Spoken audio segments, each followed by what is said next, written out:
Assalamualaikum warahmatullahi wabarakatuh. Alhamdulillah. Alhamdulillah wassalatu wassalamu ala Rasulillah Sayyidina wa maulana Muhammad ibni Abdillah wa ala alihi wa sahbihi wa man walah. Wala haula wala quwata illa billah, amma ba'du. Subhanaka la ilma lana illa ma 'allamtana innaka antal alimul hakim. Qala rabbi israh li sadri wa yassir li amri wahlul 'uqdatam min lisani yafqahu qawli. Amin ya rabbal alamin. Mari sama-sama kita awali dengan doa awal majelis. Bismillahirrahmanirrahim.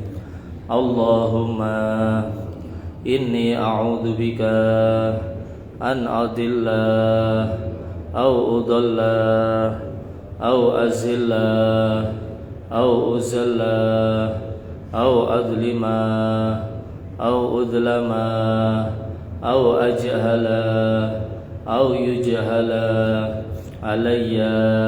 Rabbi zidni ilman wa wasi'li fi rizki wa barik li fima razaqtani waj'alni mahbuban fi qulubi ibadika wa azizan fi uyunihim waj'alni wajihan fid dunya wal akhirah wa minal muqarrabin ya katsiran nawal ya hasanal fi'al ya qaiman bila zawal ya mubdi'an bila misal. Falakal hamdu walakal minnah walakash syarafu ala kulli hal.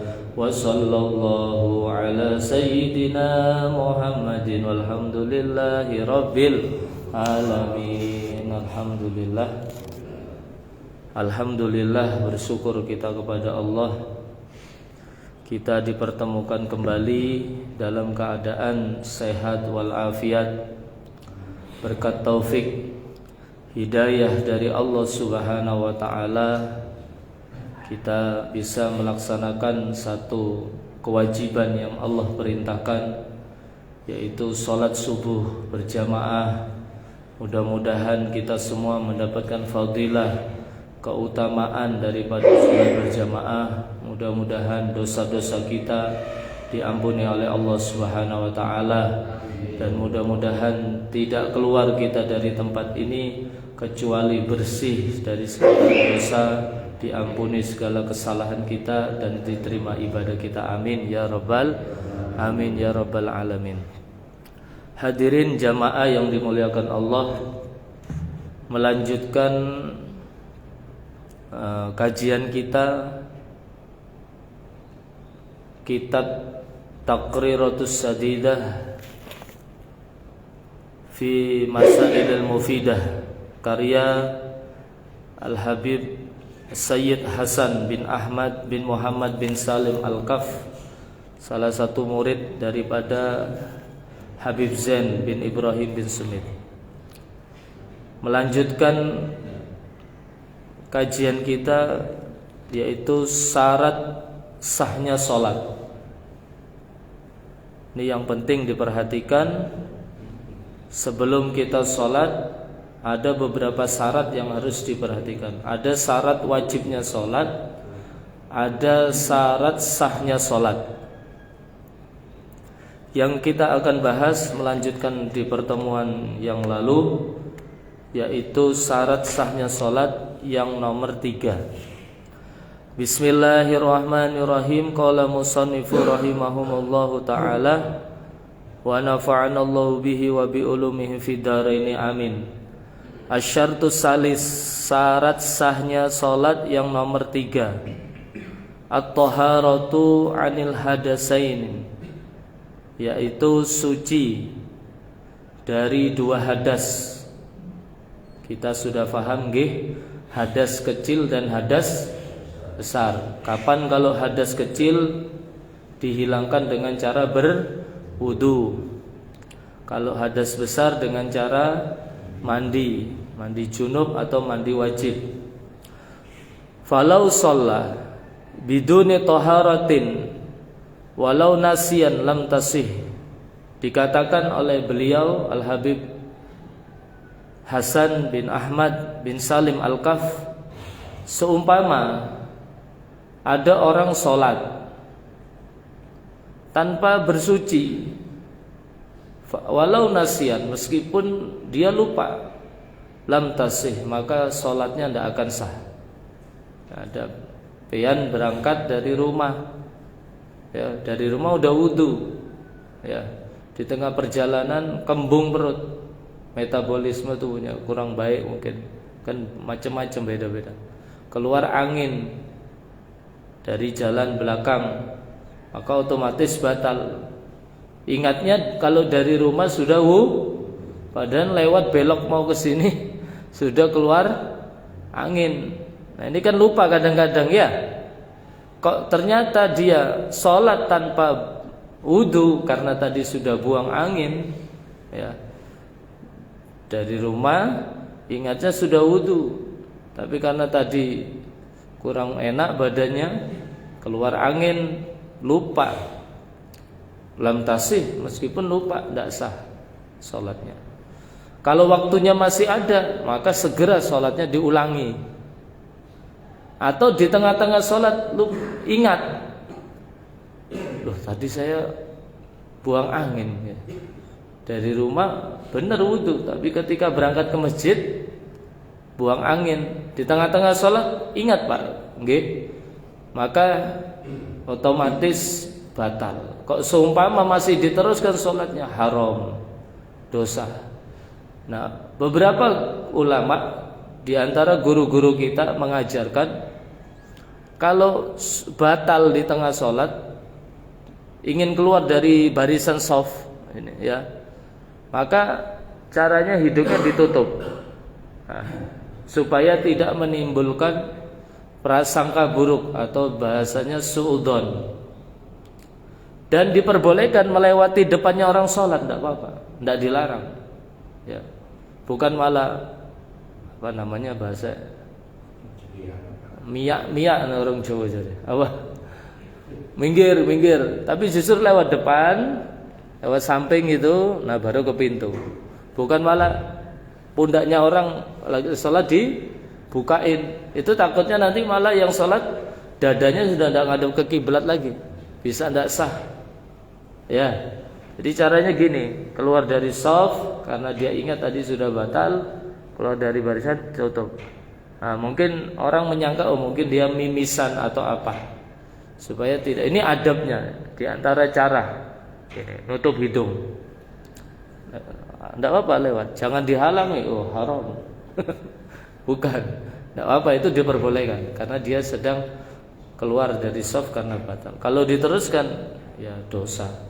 Nah ini, jadi syarat sahnya sholat suci dari dua hadas. Seumpama ada orang sholat tanpa bersuci, ya, meskipun dia lupa, lam tasih, tidak sah sholatnya ya. Wa yusabu ala qasdihi faqad la ala fi'lihi. Orang yang seperti itu tadi dapat pahala Pak, tenang aja. Dia mendapatkan pahala atas tujuannya tadi sholat. Karena berhubung dia lupa dan akhirnya batal, otomatis ya, loh saya tadi sudah batal kok tak buat sholat, ya keluarlah ya, cari jalan untuk ngambil air wudhu. Nah, kok waktunya masih ada ya, i'adatus sholah, wajib hukumnya mengulang sholat. Tapi kalau waktunya sudah habis, keluar dari waktu, maka qadha, hukumnya mengqadha sholat, itu juga wajib ya. Nah orang yang semacam itu tenang, jangan khawatir, mereka dapat pahala karena tujuannya untuk sholat, itu saja. La ala fi'lihi, bukan karena dia melakukan sholat dapat pahala, tapi karena tujuannya dia pengen sholat, tapi ternyata dia lupa kalau dia belum punya wudu, atau lupa kalau dia habis berhubungan badan dengan istrinya lupa mandi langsung berangkat sholat. Sana ya. Nah, dia dapat pahala karena ada tujuan ibadah. La ala fi'liha, bukan karena dia mengerjakan sholat. Justru kalau mengerjakan sholat tambah batal, tambah haram, tidak sah. Bisa dipahami nggih? Kama yusabu ala qiraatil Quran, sebagaimana orang yang membaca Al-Quran dapat pahala. Ya, dia tidak punya wudu, tapi dia baca Quran. Dalam artian ini hadas kecil. Kalau hadas kecil tidak masalah, asalkan dia tidak memegang atau menyentuh Al-Quran. Illa idza kana junuban, kecuali kalau dia junub, haram membacanya dan menyentuh Al-Quran. Beresin dulu hadas besarnya, mandi, takmimul badan, meratakan air dan niat, hilang hadasnya, habis itu baca Quran tidak apa-apa. Itu syarat yang nomor 3 daripada syarat sahnya sholat. Asyartu rabi, syarat yang keempat, at-taharatu anin najasati, yaitu bersuci dari najis, fisaubi, di dalam pakaian yang dia gunakan ketika sholat, wal badani, dan tubuhnya, badannya, wal makani, dan tempat sholatnya. Nah, ini 3 ini harus suci. Apa? Suci dari najis. Kalau yang tadi suci dari hadas. Yang keempat, syarat sahnya sholat, hendaknya suci dari najis di dalam pakaiannya, wal badan, tubuhnya, badannya, wal makan, dan tempatnya. Kita bahas satu-satu, Pak. Ini kitab, Masya Allah, ini kitab Takrirat ini diperinci satu-satu oleh beliau.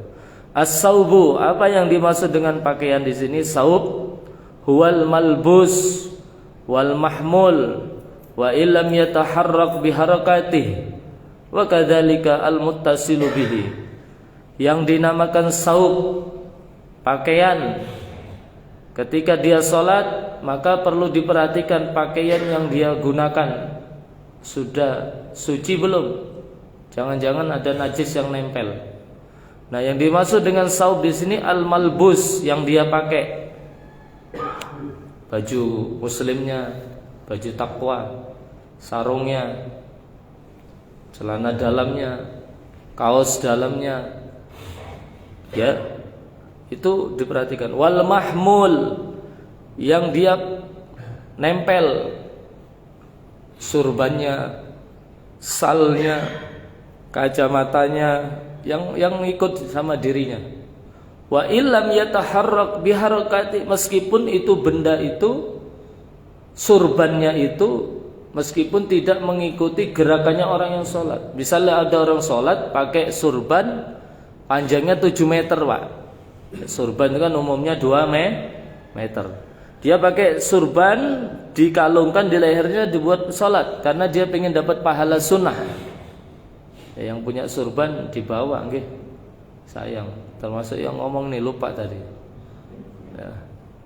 Surban banyak tidak dipakai, sayang, buat apa?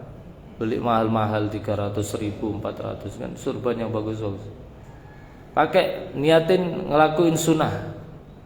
Niatin ngelakuin sunnah, bukan kelihatan biar keren, enggak, nanti dapat pahala kerennya aja. Tapi dapat pahala kerennya juga dapat, gitu ya.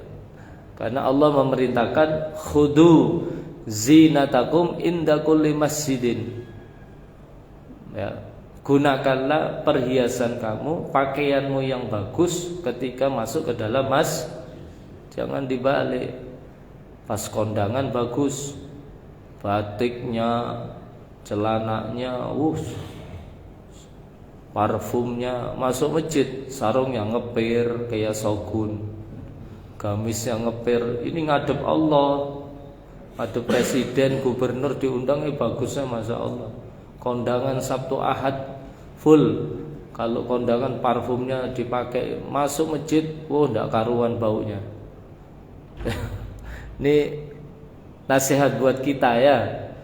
Karena Allah merintahkan itu, khudu zinatakum inda kulli masjidin.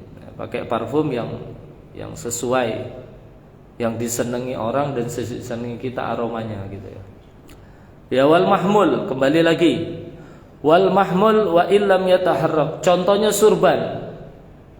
Surban apa? Menjuntai sampai ke lantai. Yang 2 meter ikut di tubuh kita, yang 5 meter di bawah. Kan tidak ngikuti gerakan sholat ya. Nah itu harus suci juga. Wa kadzalika al-muttasil bihi, begitu juga yang nyambung dengan dia. Misalnya ada orang sholat di dekat kandang sapi karena dia punya sapi. Dia punya usaha peternak sapi. Kemudian kandangnya itu besar di belakang rumahnya, dia bikin musola. Kemudian talinya sapi dia pegang ketika sholat supaya sapinya tidak lari, mungkin di tali diikat di kakinya orang yang sholat, Pak.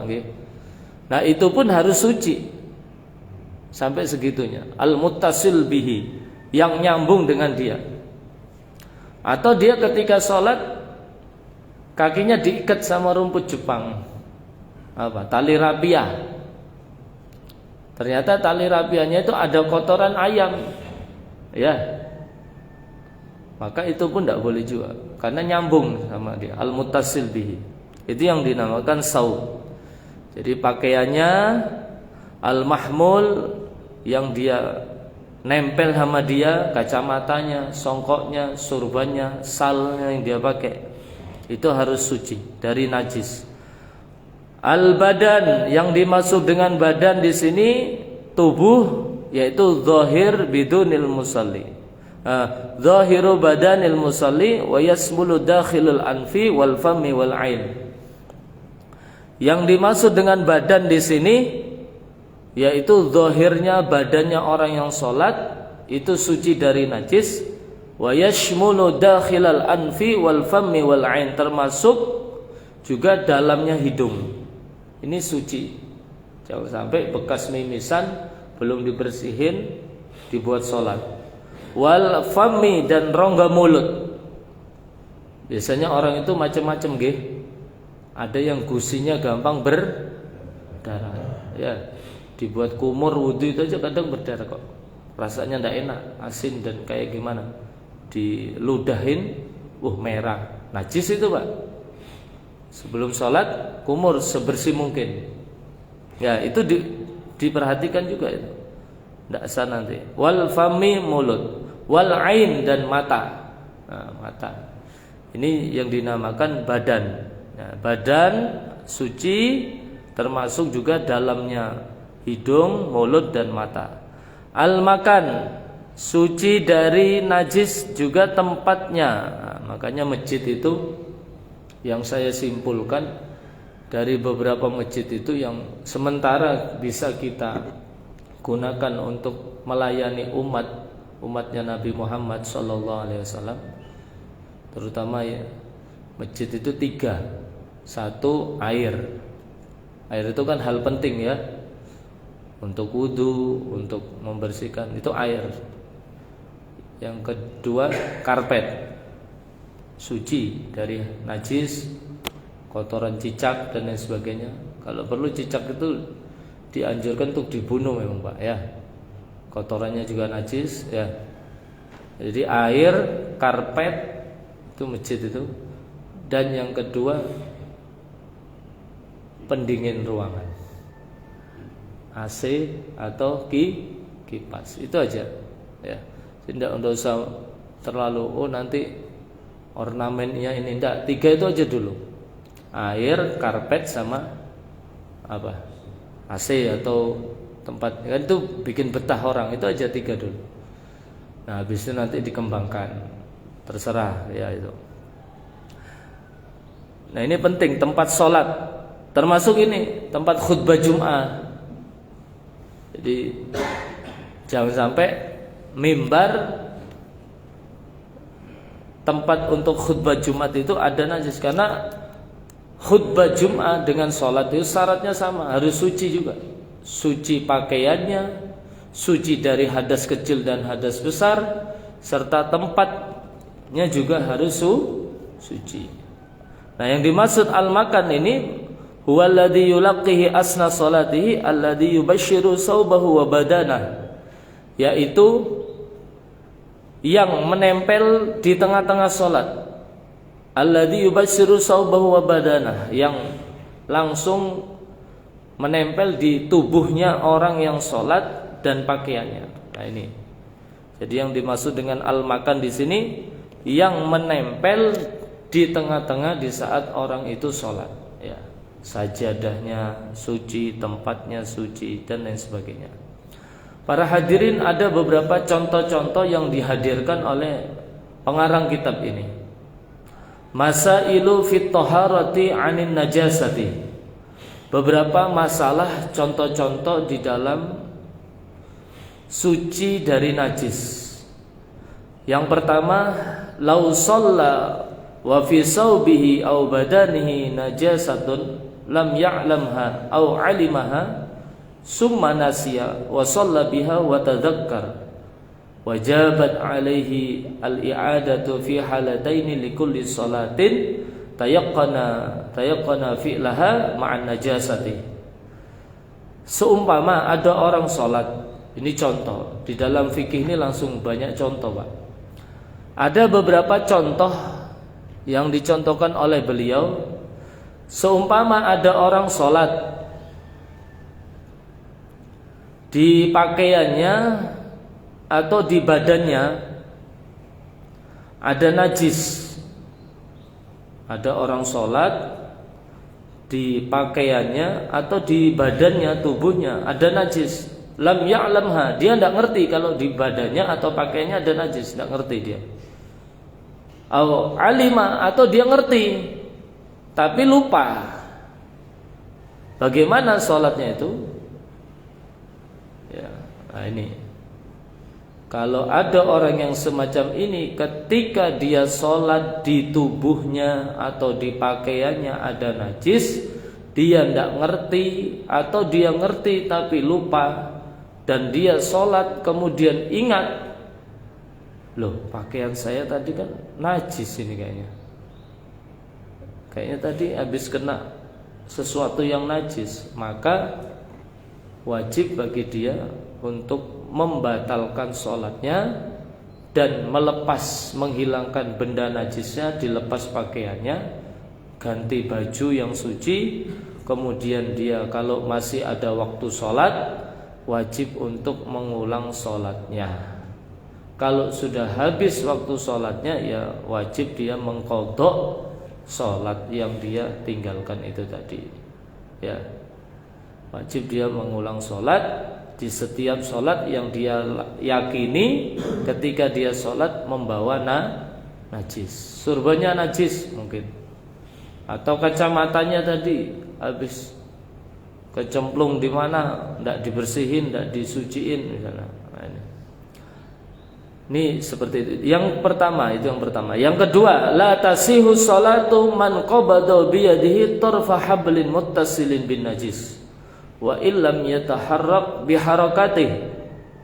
Contoh yang kedua, permasalahan yang kedua, tidak sah salatnya orang yang menggenggam tangannya ujung tali yang menyambung dengan benda najis. Sebagaimana yang saya tadi contohkan, ada orang sholat megang tali ikatan sapi, sementara sapinya najis, belum dimandiin.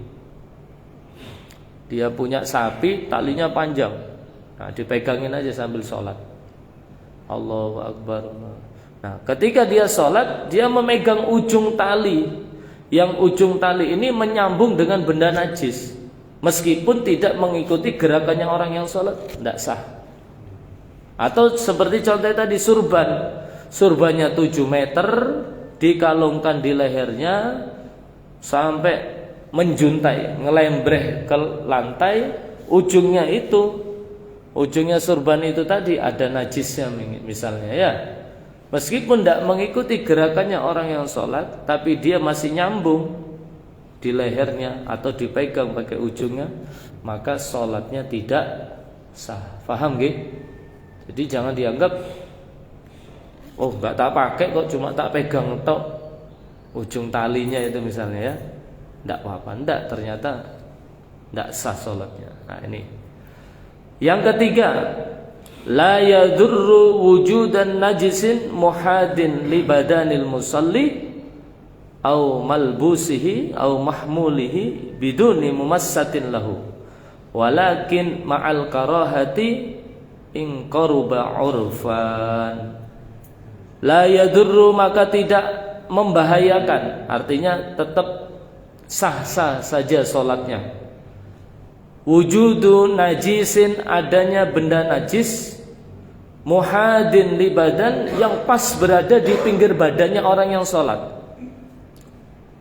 au malbusihi au mahmulihi, atau di pinggir pakaiannya, biduni mumassatin lahu, tapi tidak disentuh Pak.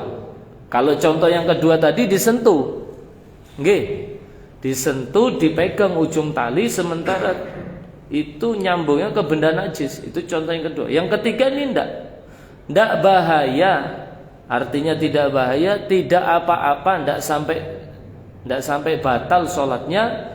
Adanya benda najis di pinggir dia sedang sholat, di pinggir badannya, atau pas bersebelahan dengan pakaian atau sesuatu yang dia gunakan, tapi ndak disentuh. Itu ndak apa-apa, ndak tidak batal sholatnya, cuma hukumnya makruh, apalagi sampai dekat. Misalnya contoh, sholat di mana tadi,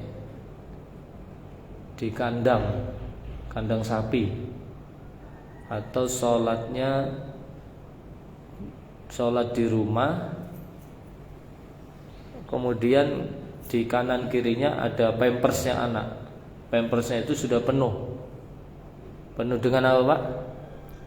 Air seni atau air kencing. Ibu-ibu biasanya. Ini contoh Pak, okay. Sebelum sholat anaknya tidur, oh pampersnya udah penuh, dilepas dulu. Nah, mau buang itu taruh samping aja dulu, samping sajadahnya. Itu tidak apa-apa, tetap sah sholatnya, tapi makruh karena kanan kiri ada najis. Yang penting jangan disentuh gitu aja. Kalau disentuh ya sama tadi dengan sholat menggenggam ujungnya tali, yang tali itu nyambung ke tempat benda najis. Nah, itu yang tidak boleh. Jadi hukumnya sholat di kanan kiri yang najis tidak masalah. Bahkan Buya Yahya itu pernah mencontohkan, beliau ditanya bagaimana sholat di atas kasur, yang kasur itu sudah kena air seni, air kencingnya anak kecil. Kan kayak apa bersihin kasur itu Pak? Spring bed, apalagi kasur yang terbuat dari kapuk, kapas itu kan tidak mungkin disiram, apalagi spring bed. Ya, yang harganya macam-macam, ada yang 2 juta, ada yang 5 juta, 10 juta pun ada ya. Apa mau disiram itu spring bed? Kan enggak. Atau cara membersihkan najisnya bantal guling, ya enggak ada lain kecuali dijemur sampai kering itu. Ya itu enggak apa. Seumpama, kata beliau, seumpama ada orang sholat di atas kasur, yang kasur itu sudah sering dipipisi sama anaknya, tapi karena sudah dijemur, karena cara menghilangkan najis dijemur sampai kering, kemudian kita sholat, kita gelar sajadah pakai perlak yang anti air itu, kemudian dipakai sajadah, sudah pakai spray, pakai sajadah, itu tidak masalah. Nah yang di sini yang makruh adalah tidak apa-apa, tidak sampai batal sholatnya ketika ada orang sholat, pas di pinggirnya ada benda najis. Wujudun najisin muhadin li badanil musalli. Tapi makruh karena berdekatan dengan benda najis. Kan tidak nyaman, risih kan rasanya ya. Nah, begitu juga dengan sholat, di hadapannya ada makanan. Mau buka puasa, sholat dulu, tapi di depannya ada rendang, ada es teler, ada sambal terasi, iwak layang. Nah, sudah pengen ini, lebih baik makan dulu, batalin dulu baru sholat. Itu juga makruh. Nah, yang keempat, yahrumu tadammuhu bin najasati li ghairi hajati fil badan wasaw. Tadammu, ya. Hukumnya haram apa ya? Tadammuhu, bermain-main najis. Tadammu bin najasati li ghairi hajati. Hukumnya haram bermain-main najis atau melumuri tangannya, atau pokoknya dibuat mainan tanpa ada hajat, li ghairi hajatin, tanpa ada hajat, tanpa ada kebutuhan. Dia lumuri di badannya, dia buat mainan itu najis tanpa ada hajat. Tidak ada tujuan kebutuhan, kok dia mainan najis, itu hukumnya haram kata ulama di sini. Contoh, kalau ada hajat, ya kotoran sapi. Kotoran sapi sekarang buat apa, Pak? Pupuk. Bahkan dijual. Di Idul Adha kemarin saya ketemu dengan salah satu pengusaha sapi yang ada di IKN sana. Dia cerita, kita bisa jualkan berton-ton kotoran sapi dengan harga yang fantastis, Pak. 100 juta lebih. Teletongnya sapi, kotorannya sapi. Jadi akhirnya kita berpikir, subhanallah, tidak ada yang tidak bermanfaat ciptaannya Allah. Kalau dulu menganggap kotoran sapi dianggap bohong. Bahkan di Malang itu beberapa mahasiswa-mahasiswi bisa menciptakan gas dari kotoran sapi. Prosesnya panjang itu. Sampai ke rumah cetek gitu, asli. Nah ini, itu kan ada hajat, tidak masalah. Dari kandang-kandang itu dikumpulkan kotoran itu, kemudian dengan beberapa proses yang dia pakai ilmu selama dia kuliah, itu kan ada kebutuhan. Tapi kalau tidak ada hajat, yahrumu tadammuhu bin najasati, tidak ada hajat tujuan apapun, mainan najis, melumuri badannya, pakaiannya dengan najis, itu hukumnya haram kalau tidak ada hajat. Tapi kalau ada tujuan hajat, maka tidak masalah, tidak haram. Bisa ditangkap ya. Nah, ini. Benda kotor kok. Sekarang contoh yang asik ini, Pak, yang sering kadang-kadang kita sendiri belum paham. Dicontohkan oleh pengarang kitab ini tentang masalah keluarnya darah ketika sedang sholat. Pernah enggak, Pean? Ketika sholat, di tengah-tengah sholat keluar darah. Ini saya pernah lihat orang itu sholat sambil bawa kakinya berdarah, masih dipaksakan untuk masuk ke masjid. Habis itu ketika rukuk sambil ngelapi kakinya pakai tisu. Ya maklum lah, mungkin dia tidak pernah mondok atau tidak pernah belajar di majelis semacam ini.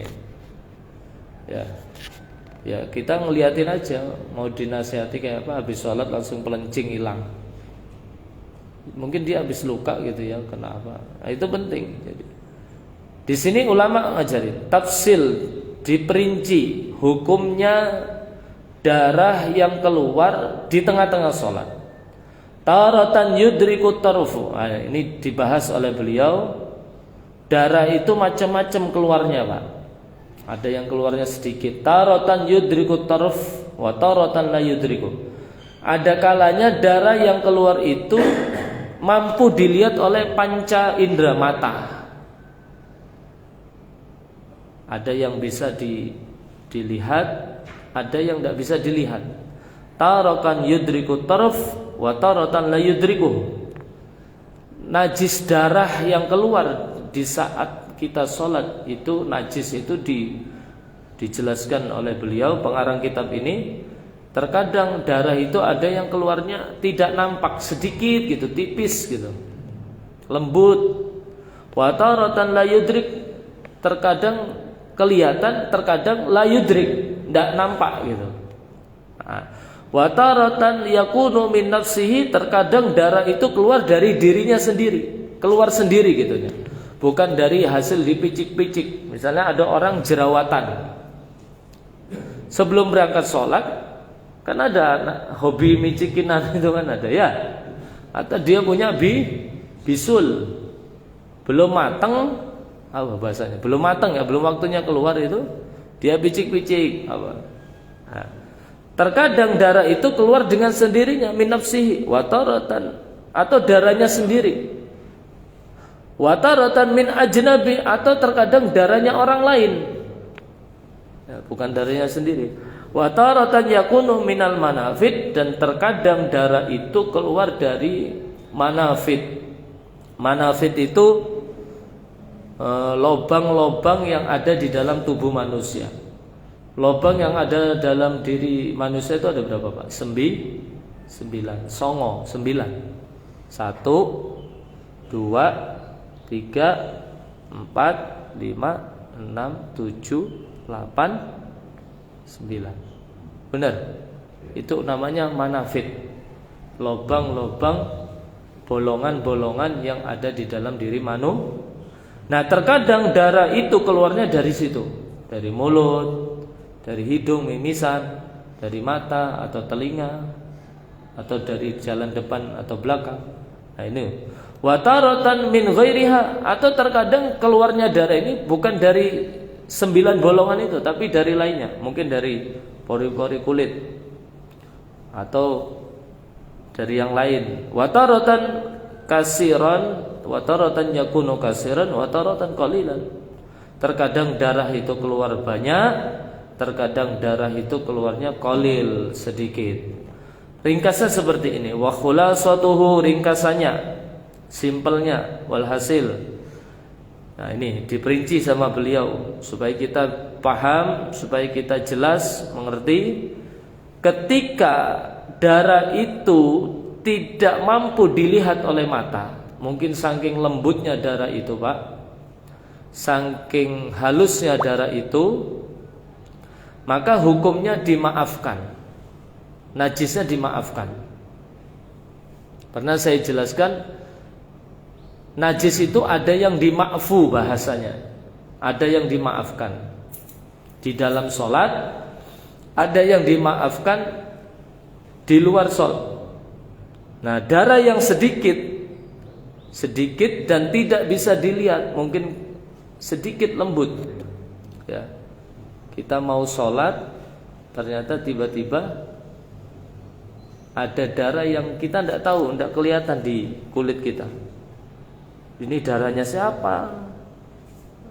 Apa jangan-jangan tadi sedikit lembut kayak percikan gitu. Nah, itu dimaafkan, tidak apa-apa, sholatnya tetap sah.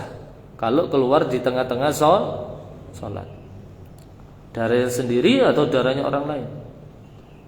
Ya, kalau tidak bisa dilihat, saking lembutnya mungkin, kan cipratan mungkin ya. Wa idza kana yudriku, kalau darahnya itu mampu dilihat, fanandur, maka bagaimana hukumnya? Dilihat dulu. Idza kana min ajnabi, ini diperjelas lagi, Pak. Kalau tadi darahnya yang pertama tadi sudah paham lah ya. Kalau yang pertama tadi, kalau ada darahnya tidak bisa dilihat oleh mata, saking lembutnya, saking halusnya, semacam percikan, maka yu'fa anhu, dimaafkan. Najisnya tidak dianggap najis, dimaafkan. Yang kedua, kalau darahnya itu mampu dilihat, kelihatan, maka hukumnya dilihat dulu. Kalau itu darahnya dari orang lain dan sedikit, maka dimaafkan. Berarti kalau banyak meskipun dari orang lain, maka tidak dimaafkan, najis, sholatnya tidak sah. Nah, ukuran banyak tidaknya itu, sebagian ulama ada yang mengatakan kalau lebih dari uang logam, ya, uang logam, maka itu dinamakan banyak, kasir. Tapi kalau sedikit, ukurannya lebih kecil daripada uang logam, maka itu dinamakan sedikit dan yu'fa anhu, dimaafkan. Nah, ada kalanya darah yang sedikit itu dimaafkan di dalam sholat, tapi tidak dimaafkan di dalam makanan atau minuman. Ada orang mungkin sedang bikin sayur asam Banjar. Sayur asam itu kan macam-macam, ada dari Banjar, dari lagi motongin apa di atas sayur, nambahin tomat lah mungkin ya. Tiba-tiba jarinya yang keiris pisau, seret, tes masuk ke sayur asam. Najis enggak? Najis. Banyak itu sudah tes sedikit, meskipun cuma setetes, tidak dimaafkan di dalam makanan dan minuman. Tapi kalau sedikit nempel di baju di tengah-tengah sholat, ya, maka dimaafkan kalau sedikit, meskipun dari orang lain. Nah, definisi sedikit itu macam-macam. Kalau melebihi uang logam, maka tidak dikatakan sedikit, tapi banyak. Kalau kurang dari besarnya itu, kalau diukur sama uang logam kok lebih kecil daripada uang logam, sedikit. Ada yang mengatakan dinamakan sedikit menurut adat kebiasaan lah. Orang banyak, menurut orang ya sedikit, ya berarti yu'fa anhu, dimaafkan. Sekarang wa idza kana min nafsihi, kalau darahnya itu dari dirinya sendiri, dirinya orang yang salat, maka dilihat. Idza kana minal manafid ghairi sabilaini fala yu'fa anhu inda ramli. Kalau darahnya itu keluar dari dirinya sendiri, dari dirinya orang yang sholat, kalau keluarnya dari lobang-lobang dari tubuhnya orang yang sholat, misalnya keluar dari hidung, ya, maka bagaimana hukumnya? Nah, saya ulangi.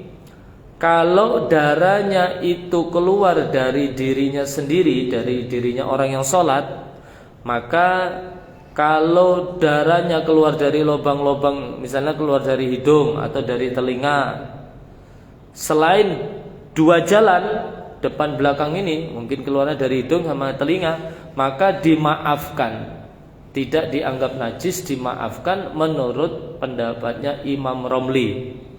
Kalau menurut pendapatnya Imam Ibnu Hajar, kebalik.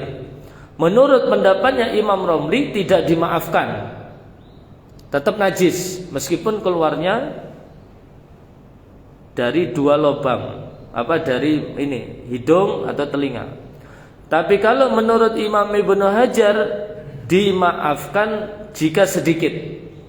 Saya ulangi Pak nggih, biar paham. Kalau ada orang sholat, keluar darah dari tubuhnya, dari dirinya sendiri, maka hukumnya bagaimana? Dilihat dulu, diteliti. Kalau darahnya keluar dari manafid, dari lubang-lubang selain jalan depan, dubur sama kubul, misalnya keluarnya dari hidung atau dari telinga, kata Imam Romli tidak dimaafkan, tetap najis, harus dibersihin dulu dan diulangi sholatnya. Tapi kalau menurut Imam Ibnu Hajar dimaafkan kalau yang keluar itu darahnya sedikit, meskipun dari dirinya sendiri, dari hidung, dari telinga. Menurut orang sedikit, maka tidak apa-apa, terusin sholatnya.